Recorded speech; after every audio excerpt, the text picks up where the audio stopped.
let me say good morning to those of you listening to Classic Radio 105.5, 105.9 on the FM dial. Those of you viewing us via GBN TV, Channel 7, Channel 11, Channel 20, good morning. Welcome to this edition of To The Point. Today, Monday, the 22nd day of April. Once again, welcome to all our listeners and viewers. I'm your host, GT. And of course, let me say good morning to Mr. McIntyre. Good morning to you, sir, and welcome back. Yeah, good morning to you, GT. If I could actually say welcome back. Yes, it's actually welcome back. I feel welcome back after a little break, but not from responsibilities and duties. You know, I had some engagement on Sister Isles as well, and that went very good. But let me take the opportunity to say good morning to some of the fans outside on Sister Isles. Yes. I haven't been to Carriacou in a long time, sir. You have to go. In a long time. Carriacou is a really new experience. Technically, it's a place where people say you can just retire and there's not a lot. But the dynamics begin to change. There's a lot more to do. I had a discussion with the minister on aircraft coming down last week. Yes. It was kind of interesting, some of his perspective, and I gave him some of my ideas as well as to how, Carriacou can become more tourism viable, eco-friendly, and all that, and have things for people to do. Because somebody is asking me, what could you really do as a new initiative in Carriacou? Yeah. That was a question. That has not already been done. That has not already been done. And I used the opportunity to ask the minister what was his projection for Carriacou, and he took the time to explain. It was really cool. Right. So I want to shout out the folks out there, the NADMA, the Flow folks, and the Sister Isles. Good. Right. And then some people here on mainland who missed me. You did say to them that I was not going to be there. I said, give me some McIntyre a few minutes. He's going to be here. Then I had to come back and say, we may have to forget that, Yes. Because they did say, I hope you're okay. I hope you're all right. I met a gentleman up in Mount Parnassus, and he said, I listened for your local favor. GT did a good job in saying that you were not going to be there. And then this gentleman I met again from Daniel's Engineering, Mr. Daniel, and so on. We're listening, we're watching. So there's quite a number of persons who follow us again every day. I want to say a special good morning to my mom, Auntie Louise Buck, and my sister, Pat Buck from Close Rock. They are always locked in with us. So GT, this morning again, it's really a pleasure. I looked forward to it because we do have some things to continue to speak on. So true. And we're going to do our usual review. Well, we are practically into our reviews one already. You speak about Carriacou, so that's part of the reviews stepped in there already. Technically, it was in there. Yes. And, lots been happening with Second McIntyre in terms of, road users, drivers, pedestrians. We still continue to hear of the accidents occurring. Yes. We continue to hear of, lots happening in terms of how people do things. We continue to hear about the fires that have been taking place and so forth. We've been talking a lot about this from time to time for the last couple of weeks. Yes. Folks need to be a little bit more responsible in terms of what they do. Pay attention to a lot of things. We hear fires occurring, especially some of the bush fires have been taking place. Some of them were caused by individuals just not putting the right attention into it and so forth. I had the fire department come in from time to time and speak to folks about, the senseless burning of bush fires. Make sure that I think they had cut out permission grant. You're supposed to be given permission. Usually, I think they cut it by April. And they cut it out, and we still hear individuals and it gets out of control, and we know what can happen, giving the fire department a lot more work than they may want to bargain for. And I've been hearing the stats, it's been almost over 100 fires already. For the last couple of weeks. You understand? So a lot's been happening. What are some of the reviews you want to throw this morning that maybe you've been hearing that I didn't hear about? There's quite a bit, but I just want to I think we should let listeners know that we hope to continue a little bit on how to cope with crises or emergencies and tragedy, because in what we're seeing in our review involve a bit of that as well. So true. How to cope with it. And then we hope that an aspect of it is like the penal, not just the penal, but the justice system, how the wheel runs through and what the impact it can have. We hope that we can, all these topics that we really raise, GT, they really require full programs. Yes. But again, and even more than an hour. More than an hour. And sometimes I'm not really the expert specifically on any of the topics, but what we do on these programs that are becoming so home thing to people is that we scratch the surface, we generate the conversation, and we get actions coming from them. So in terms of review, we like to also give credit where credit is due, some of the progress. I guess you said you traveled over Grand and Tanks, so you may have seen some of the work continuing. Yes, we're going to mention that in all of our programs. I was having a healthy conversation with someone on Friday, you hear, and we do, and the same ideas that we thrown out in some of those corners that could be, and they were so thrilled about if that could happen, they will be the happiest person alive.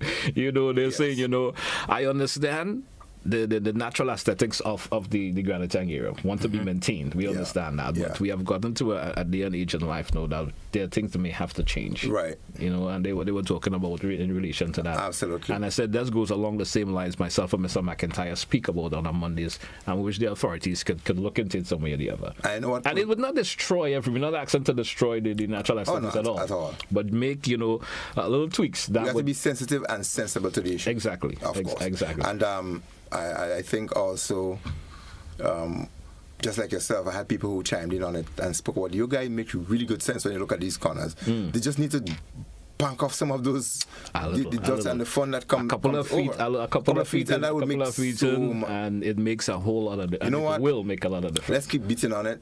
We're gonna see some improvement. As we speak this morning, you remember we spoke about some of the things on street that impede traffic.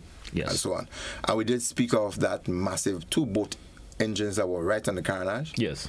When I left the program, I drove down there. They were still there. It was, right. A couple of days after they moved. They will move. Well, so I don't know again, and we don't know if what we're doing is impacting on what's happening. But I think when you raise the issue, people tend to act a bit quicker, or they tend not to do certain things because they don't want to feel in a particular way or be found guilty of certain things. So those engines are pleasantly removed from just in front of Nawasa. All right, so we're happy to hear that. There's easier pedestrian access and movement, so we're really grateful for that. And I drove through the Town of St. George and those coverings on the drains and so on. I looked at it and I said, oh my God, that's so wonderful. That has made a big difference. It has made such a wonderful difference. It has made a significant difference in terms of just the overall, way that vehicle and pedestrian can use the roads now. And we're just hoping that could be expanded in more places around Grenada, and not just even the covering of the drains, but I remember one time speaking about what is called the flare and the skirting of exits and gaps and so forth. What has been happening in the past is the people who are doing these contracts for the drains and gaps, they do them like straight. The road comes straight and you drive right into the road. Yes. So what this is doing, it is really lessening your ability to stay to the side of the road that you're supposed to be on. You are driving further into the road before you can veer left or right. Okay. Now, what this does, it cuts on the space of the other oncoming traffic.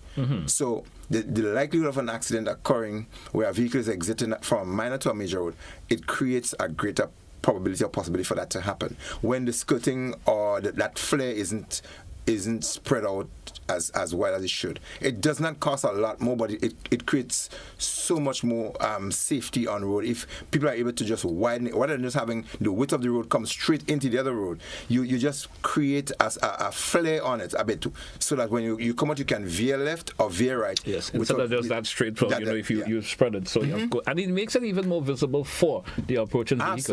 Absolutely. And I looked, and I'm hoping to take my camera to the streets within the upcoming week. So some of the things that I know we need to show people, I will do that. There are a few of those, and there are a few drains in some places I know that happen to really affect pedestrians and motorists. We want to highlight them. And those debris, not just the road, but building material that people dump on the street. If you have them, please remove them, because eyes on the issues will be coming through. We will be putting our cameras outside. We're gonna bring them up, and we're gonna really highlight them on media so that people can understand what's happening around us, speak about it, and get our authority to move on them more expeditiously. I like the way you, of course, put the name onto it. Eyes on the issues. Yes, we're gonna definitely. Probably we could remain our Monday morning program, to the point. Eyes on the issues part. Yes, of course, because we touch on so many issues outside here, and I think it's really critical. So, in terms of some of the things that happened, I remember the fire. We spoke about it. There was no loss of life. I did chime in when I was requested to speak in my level of expertise as a disaster risk management specialist, on some of the things we see happening in fire, and the need for business places and institutions to regularize fire and emergency procedure. I did speak specifically in some of how you store things, the kinds of things that are stored close to each other. When they interact, the chemicals and the physics that come into play, they can create fire. Or when a fire is ignited or otherwise, by some means, it fuels it and makes it easier to spread further. So that aspect of it, we think that more education, people getting more involved, and I always maintain ensuring that the thing that we want to happen, it is enshrined in law. Yes. And once it gets in there, the enforcement measure must happen. We must have custodians, and not necessarily police officers, but we must have an enforcement mechanism and structure that will ensure.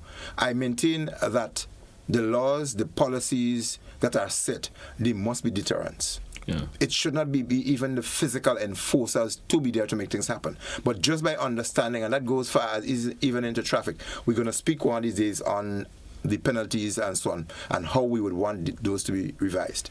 And when people understand what the penalties and the fines that they are expected to go through, it don't worth it. If you're going to have a traffic situation or accident, or you do something intentionally or by some means negligent, some ways it could have been avoided, and you find yourself doing it, if you realize that you have to pay a fine that will be about 50% or 1/3 of the cost of your vehicle, you will deter from doing it. You will deter from doing that. Yeah, you would not even contemplate wanting to do that. And I think that goes across the board. I'm not driving with my seatbelt, I will recharge $100. It doesn't matter. You hear people say these things? Folks could waste $100. Folks would say, I waste $100, so I can pay $100. I mean, we are just being a little blatant at it. No, but if you think about what, if I'm not wearing my seatbelt and I'm driving, and it's going to cost me at least a minimum of $5,000, just for a rough figure, you would not think about doing it at all. Yeah. You understand? Yeah. If I'm going to be driving and I know I don't possess a driver's license, and I know, well, I am driving on a nation's road without a driver's license, and I know I'm caught by the police, and it's going to cost me $10,000 for not driving. You understand? Yes. You will not think about wanting to drive without a driver's license. As you mentioned, the driving issue, there was the issue, and sorry, there was the amnesty thing that went out, and a law, I think, now has been passed for firearms. Yes. And for many, many years, I've been advocating, why do we do firearm vetting for free? The police it takes in at least 5 police departments to do an investigation for a firearm user's license. Some people may not even qualify, but there is no charge for the process. And the fee, you seem surprised. I don't think there's no cost for the vetting. No, because you get these officers involved. They have been paid by the state to undertake this issue.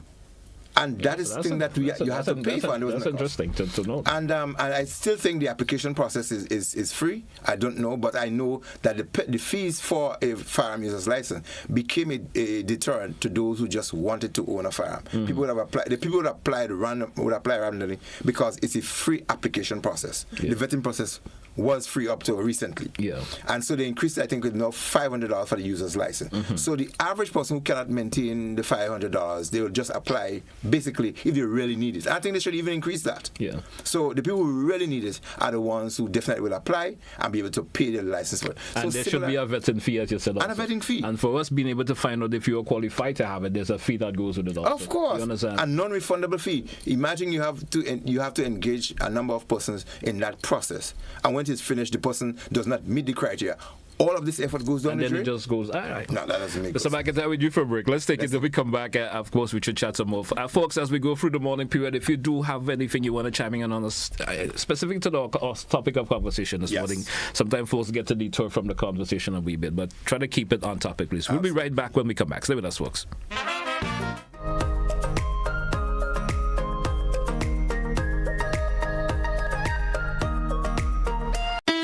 Maroon and String Band Music Festival 2024, April 26th to the 28th. Coming together to preserve and showcase our culture is who we are. Friday the 26th, Belmont at the Chapel. Early morning libation, 3 p.m. Saraka, 7 p.m. the official opening ceremony and cultural evening. Saturday from 10 a.m. Hillsborough Square. It's Strings in the City.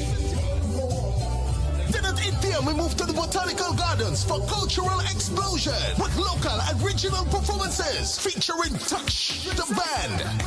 Admission $60. Then on Sunday, it's the grand finale, Paradise Beach. From 12 noon, musical entertainment. And from 4 p.m., Paradise Beach Friends, cultural entertainment and live music. Admission Admission $20. Come and learn to dance the quadrille and big drum on Paradise Beach every Sunday after the launch until the festival ends. Carrico Maroon and String Band Music Festival 2024, April 26th to the 28th.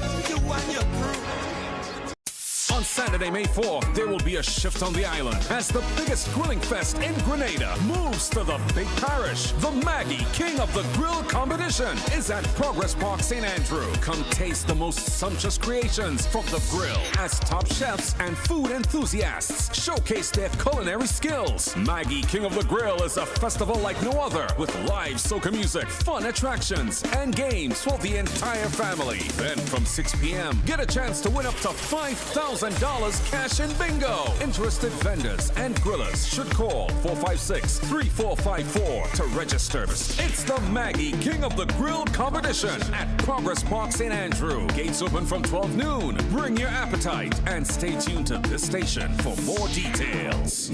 Maggie King of the Grill is made possible by Bryden and Miners, Hunt's, the official barbecue sauce of King of the Grill, Rubis. Get Rubis, get going. Independence Agencies, agents for Swiss products, Grenada Paper Product, Grenada Bottling Company Limited, and Waggy Tea Rental and Sounds.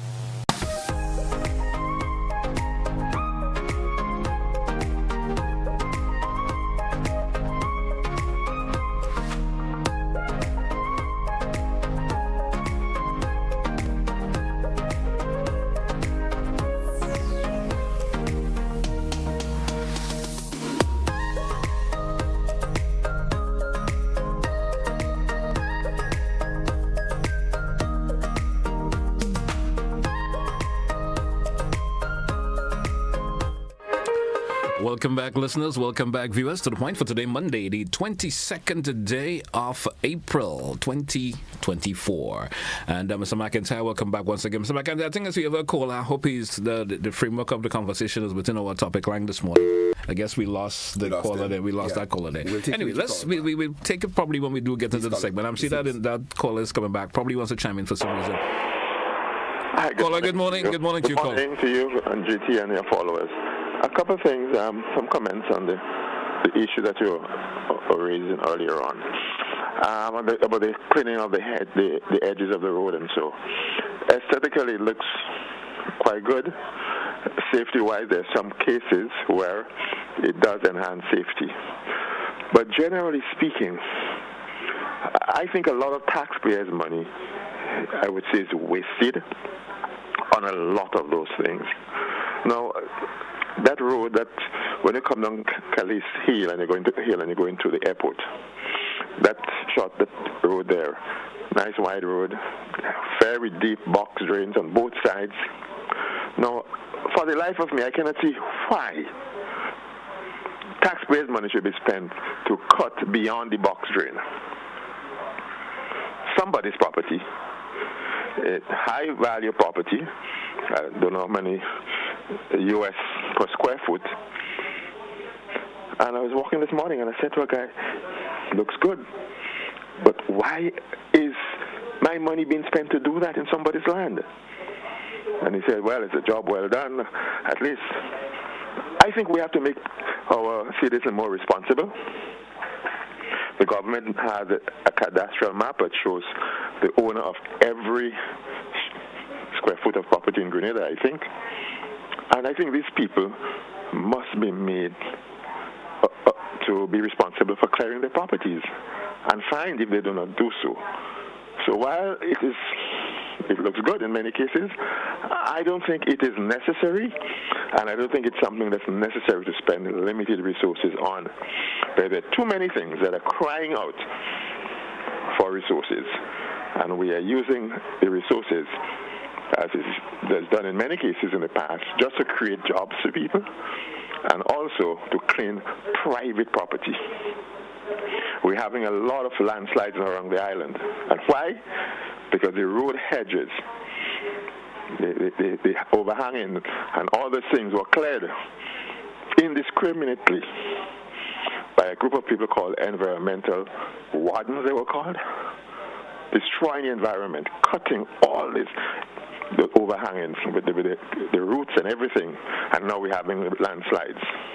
So I think that we have to take a different approach to doing those things. We want the aesthetics to be enhanced, but at whose cost, we have to decide. On the matter of the fines, heavy fines could be useful in some cases as a deterrent. Sometimes it has the unexpected or undesired effect. If, for instance, but we live in a very small society, everybody knows everybody else. And if you decide that by somebody not wearing a seatbelt, you'll charge them $1,000, you and I know that it will take a lot for a police officer or a traffic warden to see someone whom they know not wearing a seatbelt and find them. But if you charge something which is more reasonable, then you're more likely to have more compliance and enforcement. So sometimes the size of the fine can be a deterrent to enforcement. And I'm sure that, Mr. McIntyre, you have experience in that kind of thing happening. So we have to be very careful and have it balanced. We want to get the deterrence, but we don't want to bring it to the point where in a small society people find, wow, boy, that's unreasonable. I can't charge this man for this thing or this old lady passing. Oh, I can't charge her this high fine. I just talk to her and let her go. I don't know what your views are on those two. Thank you very much. Thank you, caller. Thank you so much. The caller do have a point. Yeah, he has to a point. He do have a point. Yes. Understand. And I don't know, what's your take? Yeah, but in terms of, excuse me, I want to really thank the caller. He's on point, and he always made some very useful contribution to programs. I admire him for that. But I would just like to speak a little bit on the penalties. Yes. But yes, it can really go both ways. But when you do set fines at a particular level, the law always afford the judicial officer, magistrate, or the judges to have some level of flexibility in terms of discretion in enforcing. So even if it is not really up to the custodians to decide that they would charge or not to charge. I mean, as he said, people do have their own feelings against others, which, in my opinion, should not have an impact on enforcement. But it does in some cases. But the point is, it has to be set at a particular level where it definitely becomes a deterrent. Mm-hmm. Whether it's a small country or a large state, laws are laws to be obeyed, and by some means, if the enforcement mechanism and the judicial system creates the opportunity to and the avenue to enforce it, we can see some change. People find monies to do everything. Right. There are a number of persons who go to FETs and they pay $800 and $1,000 of VIP tickets, etc. Where are they getting the money to spend on that? People find monies to go to all shows that come to Glen. Where are they getting the monies? Mm-hmm. So set the fines. Let them be taken to the court. Let the court decide that we're going to send these people up or we're going to be flexible in X. I think we need to. I agree to you to a point. You can't say because an individual is of course, you probably know that individual can't afford it, so you decide maybe I shouldn't charge. You believe they can't afford it. We don't believe people that have the money in grade, they don't look as though they have it. So back, let's continue our program. We don't want to get too diverted a wee bit in this segment as yet, but your calls will be welcome shortly to all viewers and listeners. We want to continue on, of course, on a previous week or two when we started the coping mechanism. Yes. How individual cope, especially when it comes to tragedy. And I want us to focus a wee bit on the coping mechanism when it comes to fires. Yes. Your take on that in this segment. Recently we had fires and coincidentally or sort of fortunately that it was not residential. Yes. But we did have some residentials in the north part of the island. Area, yes. And we also had, I listened and followed the news that we had an unfortunate stabbing somewhere on the west coast. Yeah, that was it on Saturday? I think Friday night into Saturday morning, right. Somewhere around there. Someone succumbed to injuries, etc. And the circumstances I understand involving that is unfortunate.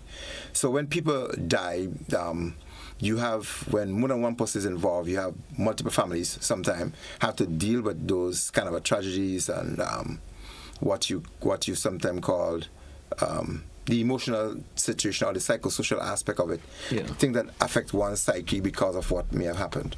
And I did mention on our program before that we need a societal system, not just from a ministry's point of view, to be able to find to generate the information that would give people the ability to cope. I also said in previous programs that sometimes unless you experience something yourself, you really don't know the extent of which the effect that could really have on people. But there's some general ways and some general things that people can do to cope with it. And we mentioned we spoke about finding the things that you love doing and do it in face of adversities and emergencies. You find a little time to do it. We also say that you can also try to find the best, palatable might not be the best word, but the easier way of accepting comments, recommendations from people, and do not turn away everybody. You kind of find a way of sifting the information that you should really take. Yes. You don't have to take anything somebody give to you, but you need to weigh them and figure out what's working for you. What people may think is the medication for the situation may not well be. And this is why when doctors prescribe medication, they always say to you, if this is not working or you have these side effects, please cease use or come back. Because sometimes the advice some people would give, it may work for some situation, but not for all. So you need to be able to select the people that you take advice from. I did mention again, in Job's situation, they were what you call the miserable comforters. Yes. But the new point that I want to raise today, and I probably just speak on this one, is there's a difference in making time and finding time. Mm-hmm. So people would tell you, find time to do the things that you love doing or otherwise, or find time with yourself, which is one of the things that you should do. But finding time is more difficult than making the time. Yes. And is there a difference? There is a marked difference. Because people tend to try to find the time and they would go and would never find it. Yeah. Because especially in the world that we know living in this modern society, there's always something that one will find to do. Yeah. There are always things around you that may distract you or otherwise, or make you feel that you have to do them. And so if you don't do it because... Exactly. Yeah. And so you trying to find the time, you may never find the time. But if you move to what is called making the time, for yourself, you will find the time because you'll make it. And how do you go about doing that? It's a structured way of getting your emotions and everything to kick into what your physical and emotional activities should be. Meaning, if you know that you have something that should be done, you internally process it and you eventually write it. A psychologist would also tell you, or a counselor also tell you, that one of the ways in releasing what is on the inside, you can do it by a couple of means, but two are the more common ways. You speak it or you write it. Oh, you write it. All right. It is also a way of making time by writing the things that you need to do in an organized manner. It decreases the anxiety and the stress level if you are able to organize yourself. As a matter of fact, this is how businesses and organizations will run. They create agendas. And individuals, even persons who've gone through some traumatic situation, you try to create an activity list and an agenda for what you want to do. But if I could chime in here and you just a minute, but sometimes individuals have to find that mental strength also in order to find that time. Yes. To make the time. Yes. Because your mental strength plays an important part in it also. And that's why some folks would say, speak to someone about it. But then, if you don't have that strong mental strength in order to find time to do what you have to do, it's to simply write something through, it takes that mental strength also. Right. You understand? Right. So how do we find that mental strength? And my intervention here is that there are insufficient amount of persons across country who are aware or who have the training or the knowledge of dealing with people who go through traumatic situations. Yeah. And this is why I continue to advocate for more community engagement and community structure, not for just going and give somebody a few pieces of plywood, give them a toilet bowl to replace, and give them $100. You may give them the toilet bowl, you may give them the plywood and the ragged and spring wood for doing the flooring, etc. That may not bring the kind of a relief that they want. The structure may be replaced. The structure may be replaced. Yes. But emotionally and internally, psychologically, that person might be decaying. And so, to get the strength, it sometimes comes from the inner strength that you built from long ago. Because I remember speaking about a situation that I had when I was growing up. And because I I was cultured in a particular way to do and speak the positive things, it came back to me in the midst of me contemplating something different. Yeah.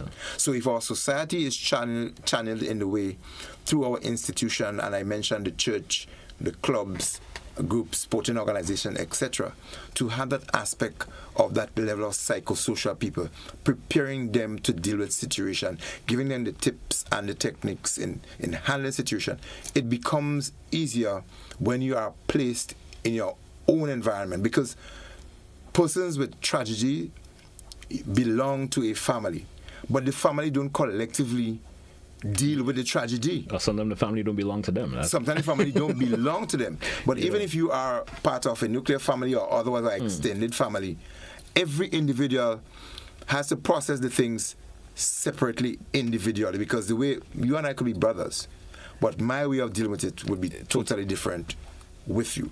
You know, sometimes there's also the issue, Mr. Peter, where people have the incident where people not knowing someone is going through a particular process in their lives. Right. And you know, not everyone has the capability to spot it. You understand? It could be your brother, it could be a son or a daughter who's going through a particular process, you know, as the particular tragedy may have occurred, and you may not pick it up at all. Yes. They could be behaving or acting as normal as possible around members of the family. Yes. And not knowing what the situation like for them when they are by themselves. And not everybody could spot that. And when you deal with psychology or psychosocial help, you would understand as well that the more dangerous persons are the ones who seem withdrawn and don't speak. And those who are very placid, they don't really give a lot of signs and indicators. You sometimes realize, and even by saying this, it's just a means of saying that these are the kind of people you need to really look out for. But there are individuals who are very vocal also. Yes. You know, people have different way of portraying. And they try to gloss it and they by gloss speaking. They speak out a lot, not knowing that individual is probably going through something very traumatic about themselves also. But they speak, and you always see them creating a presence about themselves, not knowing that there's an issue that is bothering them. Yes. On average, though, when you look at psychosocial support, mental and social therapy, etc., and counseling issues, a trained person would be able to follow. And that's why I'm saying that there are insufficient people around who are trained to. Even one of the things, let me just back up, that one should really look out for to help somebody who might be in the form of tragedy, is to know and understand, one, human behavior. Yes. Two, the individual. How well do you know that individual? And you try to connect with the other people around who may also know this individual, and you need to figure out, has anything changed? There are not many persons who would be able to totally mask their normal self. So you look for the aspect of that individual, the slightest of aspect of that individual that might have changed over a period of time. Yeah. If that person is a very vocal person normally, and you realize that person isn't speaking that much, that's a change. They start the withdrawn syndrome. And if you realize that person is usually a quiet person and they start speaking a bit more, that person start becoming more active or otherwise, two things.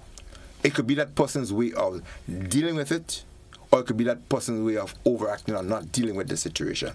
And so it takes a trained eye to find this and find the mechanism of working with these persons. And in our society, we give up on people too easy.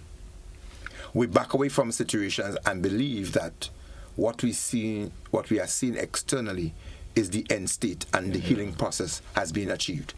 There is no fixed time. There are average times within which a person can get manageable condition over a situation. But you may hear people also say, you never get healed or you never get over a certain situation in life. But what happens as I speak here is finding the coping mechanism and the strategy of dealing with it as you go through life. All right. You wanted to take a call? We have a caller. Caller, good morning. You're welcome. Oh, good morning, Mr. GT and Mr. McIntyre. How are you, sir? We're doing okay. Go right ahead, please. All right.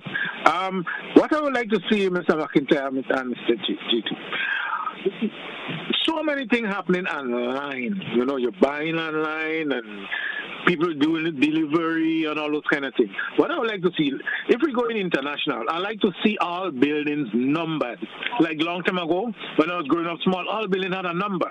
So, you know, when you're going through that place, you know directly where you're going.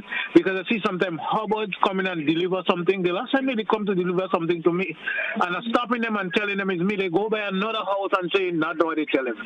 So if we have a Caller, for one sec. I appreciate your concern or what you told, but it seemed to be a little bit off the topic line that we're talking on this morning. So on another morning you can chime in on that. Thank you so much. Let's continue, Mr. Mackett. He was a little off in terms of we going, and you know, yes, I was wondering when he said the question. I understand sometimes folks have something to say, but it's not an open line for regular conversation. And this is a point where we think that there are some people who are genuinely listening. Yes, and they would want to be able to find or to be able to contribute towards helping somebody else where that is, because with the tragedy that we speak about, there are families who are suffering, who are bleeding on the inside, and they need that kind of a support. And I think our program is beginning to help people because that is why we're generating a following, because the people who are not able to hear, they are able to transfer it to others who can use the information to be able to help themselves.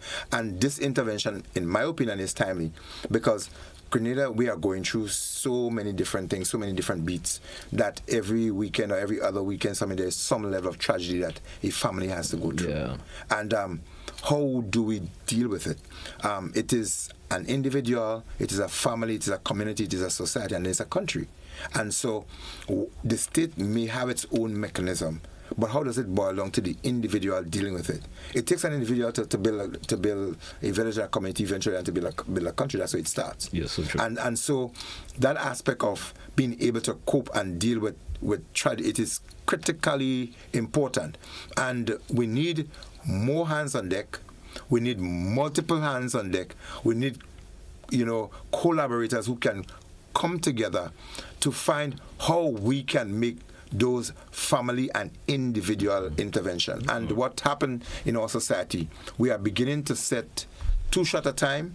We are beginning to set times and stages as to when we think people should not be going through. But it has gotten down to the stage where individuals in Grenada, I would say, in my experience, everybody has come to the stage where we mind we own business for some reason or the other, where we are not into the, helping each other as we used to. We mind you think that's right? I think we mind we own business. Let's take a caller, and after this caller, we take a break and we come back. Absolutely. Caller, good morning, you're welcome. And be brief, and I would beg of you to be brief, please.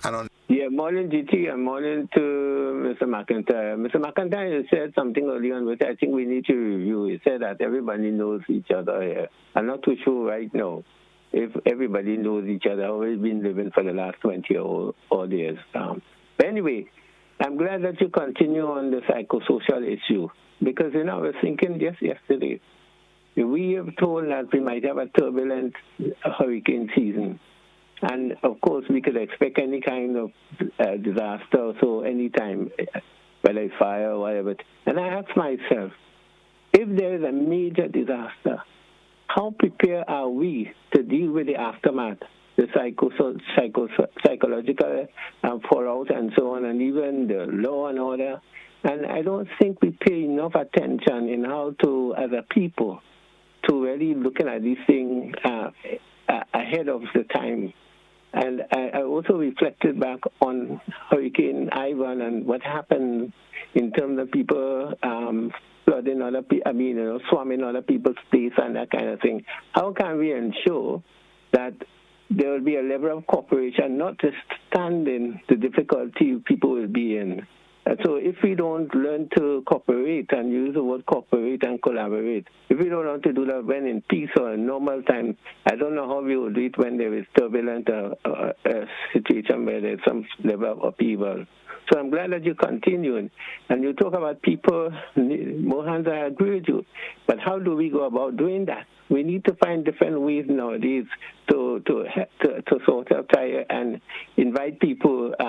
Sometimes a lot of that is done on the radio and so on, or in the media, but we need to go and meet people where they are, and so that invite them or encourage them to be involved.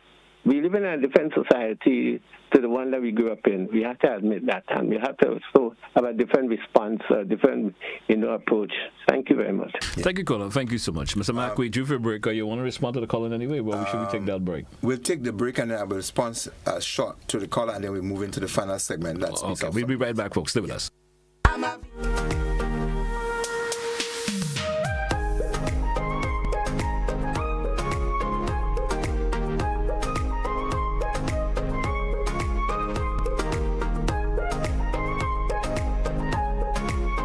In honor of the Grenada 50th Independence, the Royal Grenada Police Force Band presents the second annual Mother's Night Out. Mother's Night Out. The concerts all going down on Sunday, May 12th from 5 p.m. at the Grenada Trade Center. Featuring live from TNT. It's crazy. Time to come. America will have a black president. John King. How many more? June Lodge. Together with the Hitman Inspector, Valine Ned, Samantha Dixon, Alex Phillip, Shane, Innocent, General PP, Kareem, Alexis, Ron Barry, the African Man, and much more. Dress code elegant. It's Mother's Night Out, the Grenada Trade Center from 5 p.m. on Sunday, May 12th. Lots of giveaways and prizes to be won. Champagne and roses on entry. You don't want to miss this amazing experience for mothers. Your tickets only $70 and are available from Kittens Pharmacy in Grand Dance and Grenville, Grenadian Optical, the Police Band House, Police Canteen. Make this a date for mothers.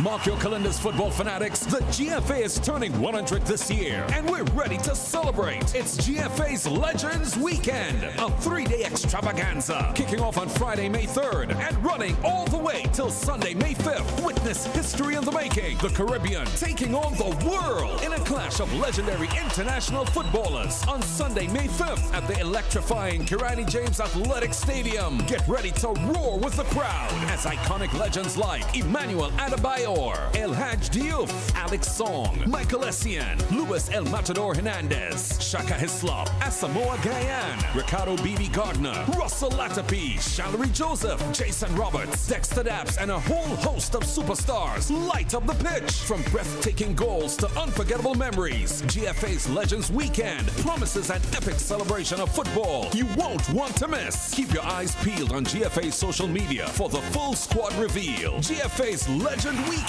Be there.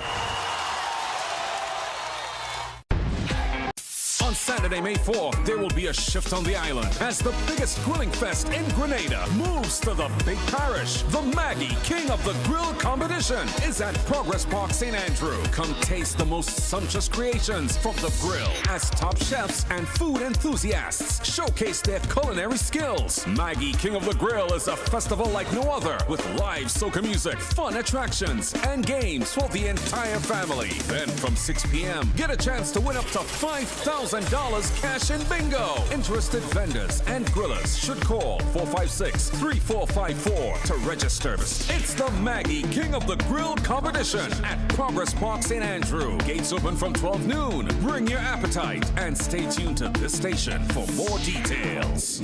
Maggie King of the Grill is made possible by Bryden and Miners, Hunt's, the official barbecue sauce of King of the Grill, Rubis.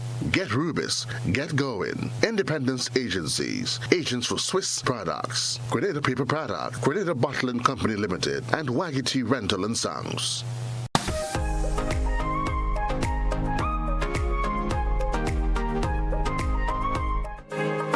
Welcome back, listeners. Welcome back, viewers, to The Point here, Classic Radio, GBN TV. Welcome back, Mr. McIntyre. Our next segment on the conversation, we want to talk about, the judicial justice, procedures. Yes. You did mention that in the initial stages of the conversation this morning. What about it that you would like to of course, express more on this morning?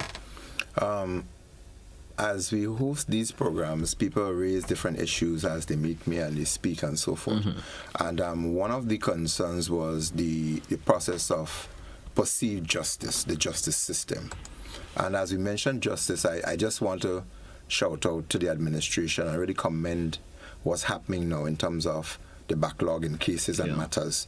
They said they cut down almost about 50% of the backlog. I've been hearing about that also. So forth, which I've is been really seeing one of the chief prosecutors speaking in relation to that. That is commendable. And the reason I am saying this, I don't think a lot of people understand the psychological impact the perceived delayed justice system or process it has on individuals.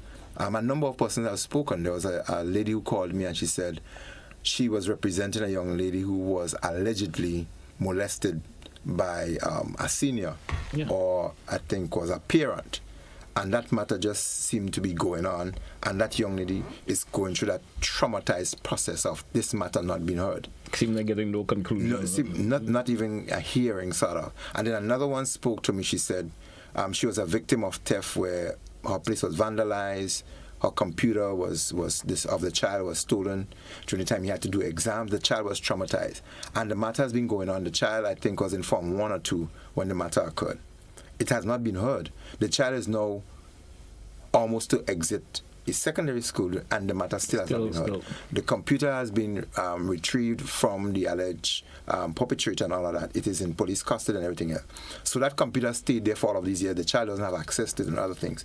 And so the process of having to go through this and everything else, and eventually they may not be compensated. Maybe the person may be found guilty, and the person has repeat offenses, the alleged perpetrator.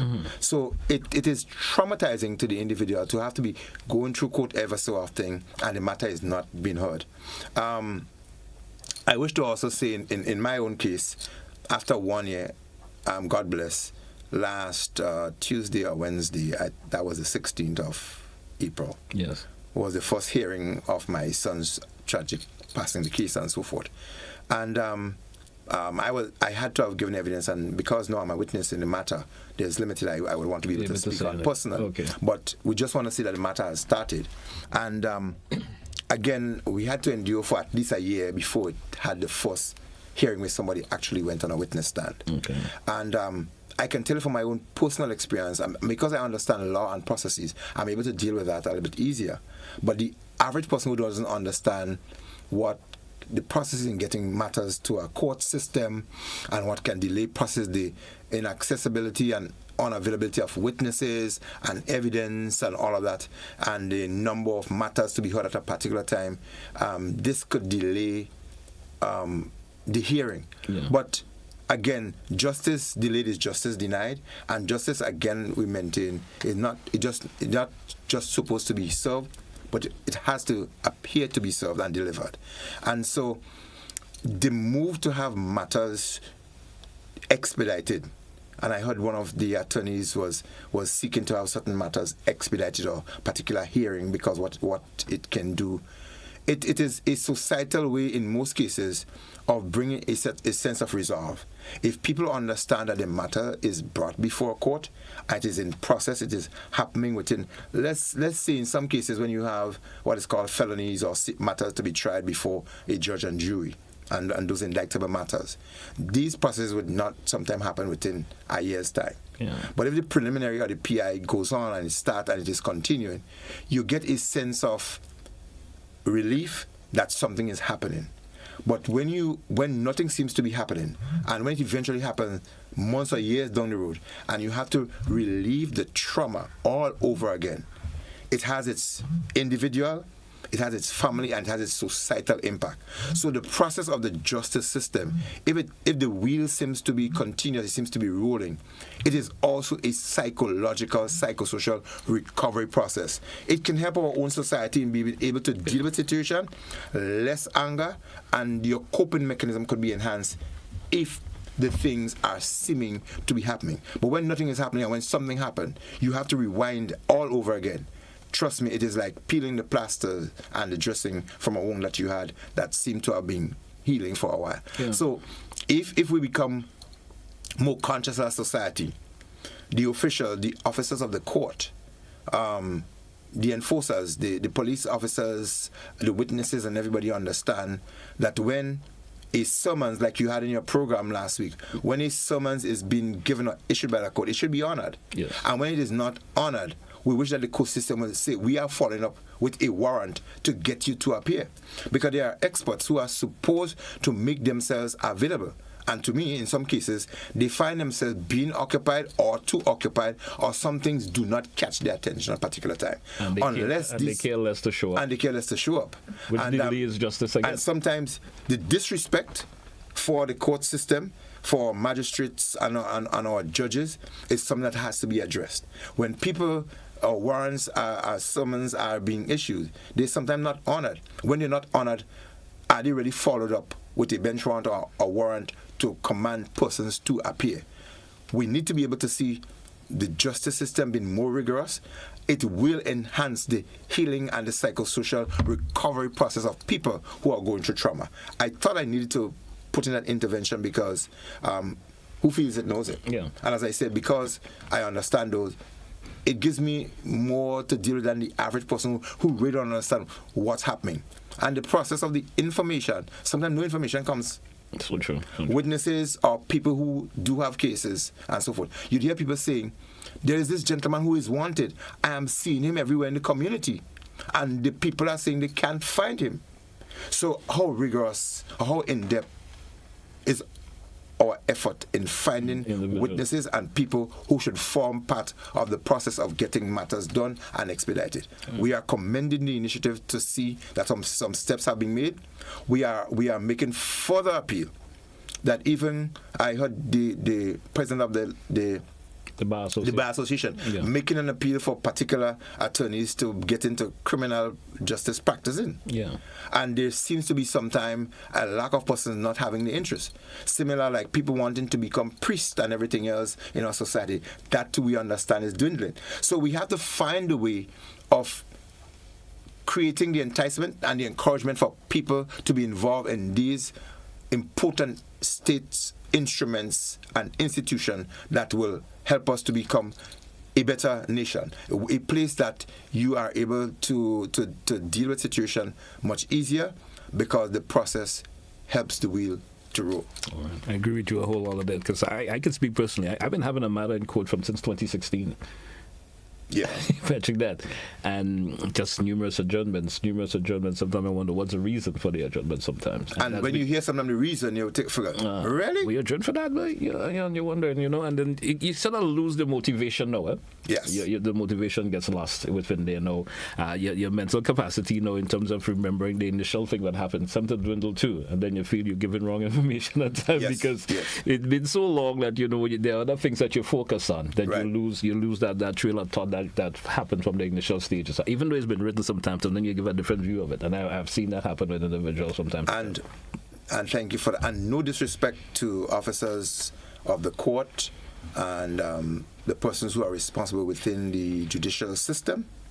But we also wish that, in particular, sometimes the attorneys, that it should not be just about the dollars and cents. It also has to be on both sides of the fence, the emotions of the victims of the circumstances, not just the person that you are defending.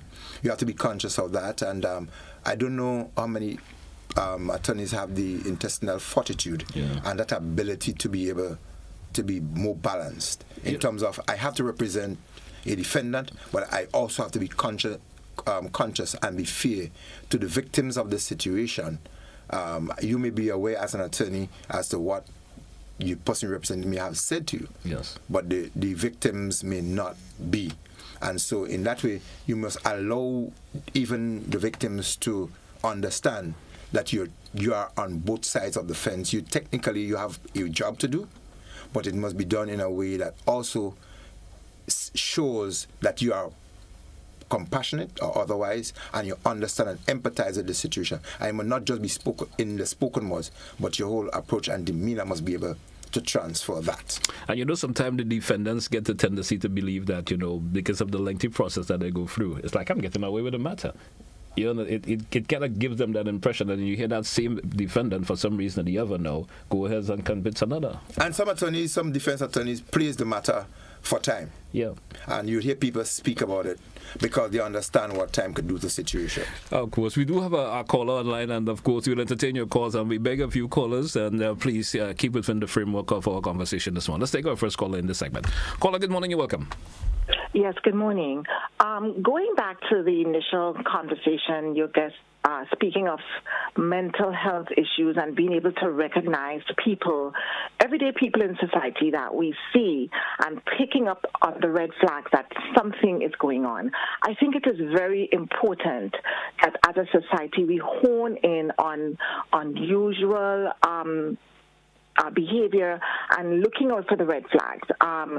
Sometimes you may see somebody pretending to be who they're not, like I'm a doctor, or having authority to do something or authority over someone, and they don't have the authority. And if something doesn't look right, pick up the red flags that, ask questions, make sure that this person is right, make sure they are authorized to do what they're not, because this could lead to serious mistakes, in life to other people that could be affected by someone who is doing something they're not supposed to do it, endangering lives of other people. And it could be that there is a mental issue going on in that person.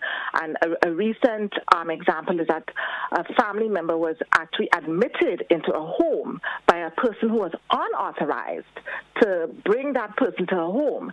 And the home did not see the red flags that something was wrong, that is where this is not a son, this is not a daughter, this is not the next of kin. You see things that, do not look right. Ask a question, because this could be someone having a mental issue that needs help. And when you don't pay attention, there could be a backlash of a lot of things happening where people are doing things they're not supposed to do. People are being brought to the doctor. People are being having authority over somebody they have no authority over, and realizing that this is somebody that needs psychological help. And when attention is brought to the hospital and these people are admitted to Mount Gay, for example, there usually is a 3-day hold of observation. That 3-day hold must be taken very seriously. Not take them in, take them out, and let them go, because you could be releasing somebody out there in society that is still an endangerment to themselves and others. They need to stop and evaluate the person they have for 3 days. Do not be anxious to let these people go. Make sure that they are properly treated, they have properly evaluated, assessed, call members where they work, family members, to find out not just the incident that brought them in, but has this been going on for a long time? Is there a bigger history that we need to look into that requires you to keep that person in Mungay for a longer time to make sure they have proper treatment when you have someone in there that was brought in for an incident for 3 days? That 3 days should not be get in and get out. That's time for you to assess, evaluate, and make sure that proper treatment is given to that person, so that person is not released before time to become an endangerment to themselves and to others. Thank you very much. Thank you, caller. And very relevant points there. Yeah, and that caller is so on point. I really appreciate that. An expansion of what the caller has said is similar to what we're advocating. There should be follow-ups, and I think that in essence that's what she's saying, that we know that institutions may not have the capacity to keep people based on the volume that may be coming through. But the follow-up system, the information to the family and friends within the society, and an expansion of that would be to have identified persons and systems within communities that will look out for people that would have mental illness. And mental illness is like another illness that people normally come up with. We do have another caller, maybe our final caller for the morning. Caller, good morning, you're welcome. Good morning, brother. Good morning to Mr. McIntyre. Good morning. When I spoke about landslides, when you do the bush, but from talking to farmers over the last rain that fell up in St. Patrick's, what they call land in the mountain slide, a number of lands in the mountain slide, there's not the bush in the mountain. So seeing that cutting by the side will cause land to slide is not correct in a sense, because land do slide when there's plenty of water, saturate the land, and because of the bushing. And with the fire aspect, I realize that in this country here, I used to believe only putting pots on fire that cause a house to burn.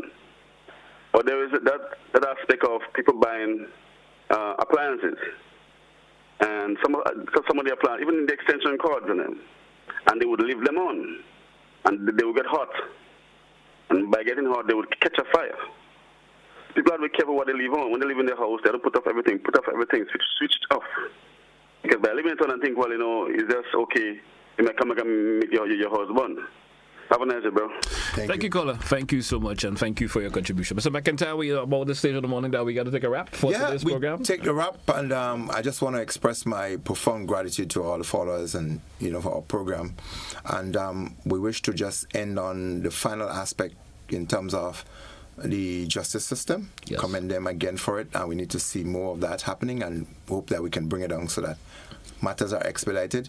And in terms of the psychosocial support, we just wish to continue to advocate that our society must become more aware, more involved, because mental illness and psychosocial breakdowns, they can happen to just about anyone, anywhere, and our society, not just the expert, are involved. And it's a concern for everyone. All right, Mr. McIntyre, thanks once again for being on the program this morning. Always interesting conversation, as always.